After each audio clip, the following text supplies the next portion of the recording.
Hello everybody. నేను ఈ మధ్యనే మా వైఫ్ వాళ్ళ అమ్మమ్మ గారి ఊరు వెళ్ళానండి.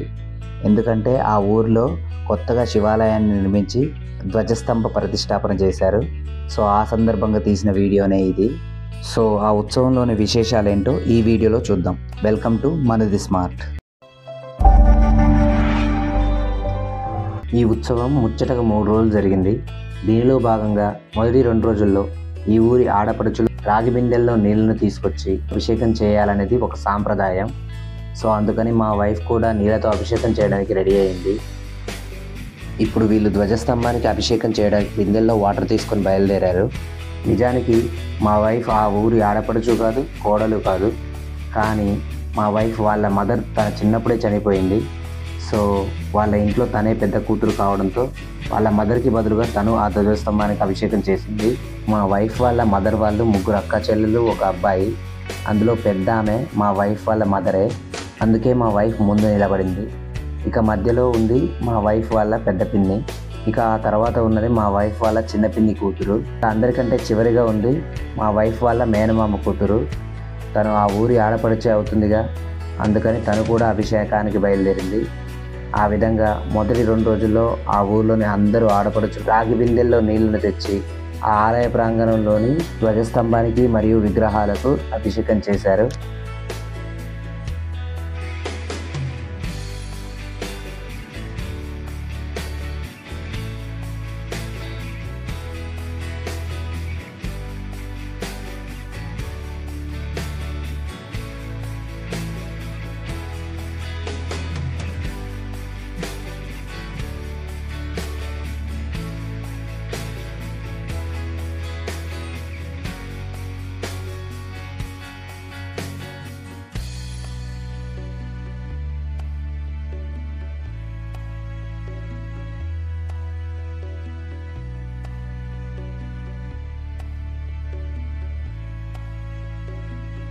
ఇక ముఖ్యమైన 3వ రోజున నేను గుడికి వెళ్ళేసరికి అప్పుడే ఓం నమ శివాయ అంటూ వేద మంత్రాలతో ఒక హైడ్రా వెహికల్ సహాయంతో ధ్వజస్తంభాన్ని నెమ్మదిగా గుడి ఎదురుగా తీసిన పెద్ద గుంతలో ప్రతిష్ఠించడానికి తీసుకెళ్తున్నారు.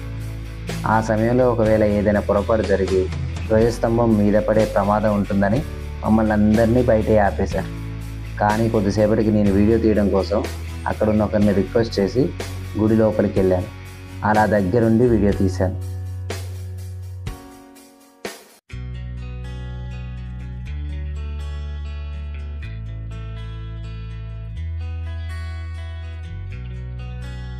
కాసేపటికి కొంతమంది పూజారులు అన్నంలో కుంకుమ కలుపుతున్నారు.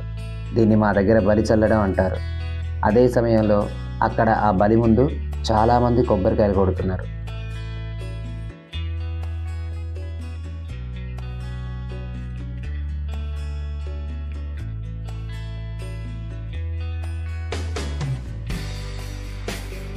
ఇక ఎప్పుడైతే ధ్వజస్తంభ ప్రతిష్టాపన పూర్తిగా సిమెంట్ అండ్ కాంక్రీట్తో స్ట్రాంగ్గా కంప్లీట్ చేశారో ఆ తర్వాత పూజారులు ఆలయ గర్భగుడిలోని శివుడిని అలంకరించడానికి ఆలయ తలుపులు మూసి భక్తులను గుడి బయట నుండి లోపలికి అనుమతించారు.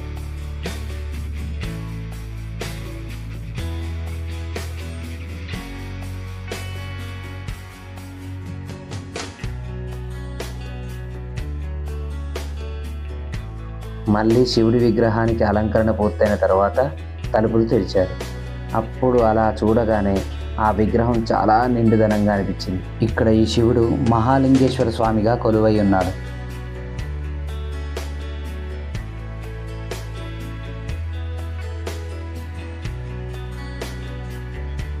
అలా మేము శివుడిని దర్శించుకుంటున్న టైంలోనే కొంతమంది భక్తులు ఆ శివుడికి ఎదురుగా ఉన్న నంది చెవిలో తమ కోరికల్ని చెప్తూ కనపడ్డారు. ఇలా నంది చెవిలో తమ కోరికలను చెప్తే ఆ కోరికలను శివుడు విని తప్పకుండా నెరవేరుస్తాడని చాలామంది భక్తుల విశ్వాసం.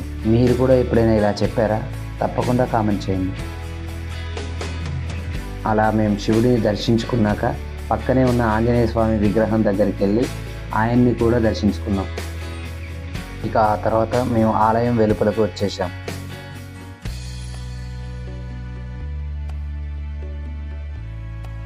ఇక ఆ తర్వాత ఆలయం పక్కనే ఆలయ అన్నప్రసాదాలకు విరాళాలు ఇస్తున్నారని తెలిసి అక్కడికి వెళ్ళాం.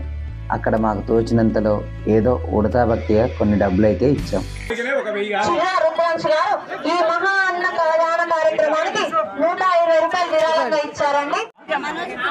మనోజ్ కుమార్ వారి ధర్మపత్ని మమతా నందా గారు ఈ యొక్క అన్నప్రసాదానికి 120 రూపాయలు సమర్పించారు. తర్వాత దాని పక్కనే ఉన్న యాగశాలకు ఒకసారి వెళ్ళి దాన్ని కూడా చూసి ఇంటికి బయలుదేరాం. అలా బయటకు నడుచుకుంటూ రాగానే అప్పుడే ఆ ఆలయం కొత్తగా నిర్మించారు కాబట్టి దానికి గోపురాన్ని అమరుస్తున్నారు. దాన్ని కూడా చూసి ఇంటికి తిరిగి వచ్చేసాం.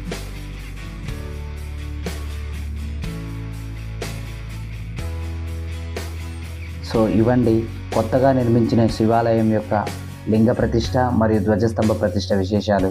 ఈ వీడియో కనుక మీకు నచ్చినట్లయితే లైక్ చేయండి, షేర్ చేయండి. అలాగే ఇలాంటి మరిన్ని వీడియోస్ కోసం తప్పకుండా మా ఛానల్ని సబ్స్క్రైబ్ చేసుకోండి.